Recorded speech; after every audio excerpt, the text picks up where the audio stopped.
Welcome back to CVM at Sunrise. This morning we welcome 18-year-old, fresh, hot, sassy Roneish, a new artist, recording artist. Welcome to CVM at Sunrise, Welcome, Roneish. my dear lady. Thank you so much for coming. Thanks for having me. I have to say this, Alicia. Do you know that Roneish is a little bit nervous? And I mean, this woman is going to be standing before crowds if she hasn't already. And little Maya and little Alicia are making her nervous.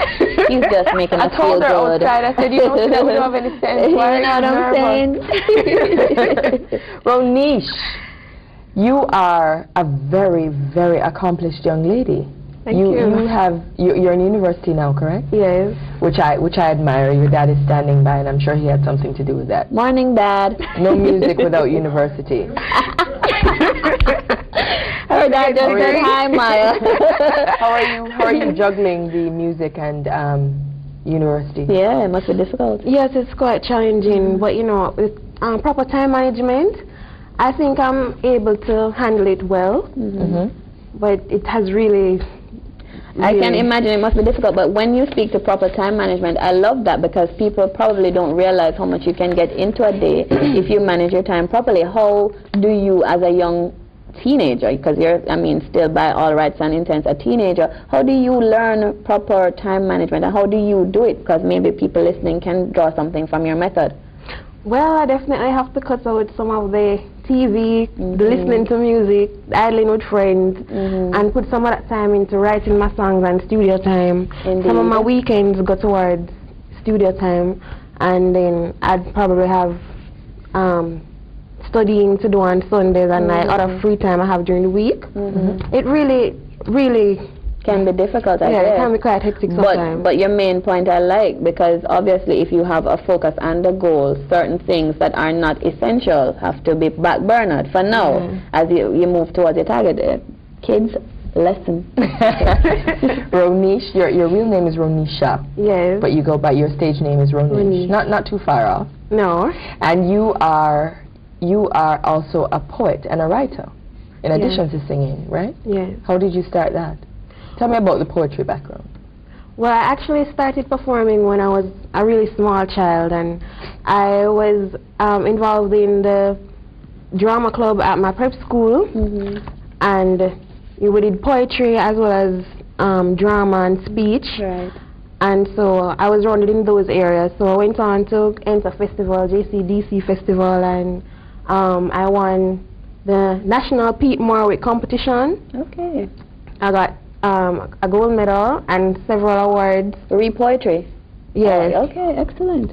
And then you started to write more, is that it? You started to write more poetry and articles and so on and stories? Yes. And I can see the segue from poetry into song lyrics, because it's very easy to make that transition using that a poem can actually be translated as a song. Yes. So I can see that segue. How did you discover that you could sing, though? Well, I actually used to just sing a lot at home. When I was in prep school, though, I was in the choir, but like when I went to high school, I kind of stopped the singing and was more focusing on drama. But my mother said to me, well, Roneisha, why don't you go into singing? I mean, now is the time because the women are finally getting a break. Oh, wow. I love your mom already. Dad, why didn't you bring Mom? Hey, Mom. She's actually my manager. Okay. And, you know, she said, think about it seriously, and I did. And so I was a little skeptical at first, but I decided to go into it and see what's there for me. All right, we didn't decide to speak to your dad today, even though he's here, but what I find very heartening is the fact that your parents seem to be very supportive. You're a young woman, you have an agenda, you're doing a degree, and you have this music career, but obviously you're getting immense support from your family. How does this enable you to accomplish what you're doing now? What role? Well, it really helps because, I mean, there's a lot of just people look at me and will probably have things to say because they say, okay, well, she's singing now, and so she probably feel like she's this or she's that. And they will say things, and sometimes it will affect me, but when I have my parents there and my friends to support me. I said, Roneish, don't make that bother you. You know, just do it. Can I tell you something too, Roneish, that I'd like to add to that? When people come and they say things about you that are negative, you need to be very flattered because they're investing their brain time on you. Really special. Indeed, because if Take somebody of a brain cell, so you need to just know that you're building these fans as you speak, girl. You're also a dancer, right? Yes. I can only imagine that it helps your stage performance. Yes, it has. It really has. Yeah, people love the singing and the dancing incorporated into it. And it's hard to do. Yes, the breathing, yes. It's very difficult to do. What is your ultimate aim as an artist?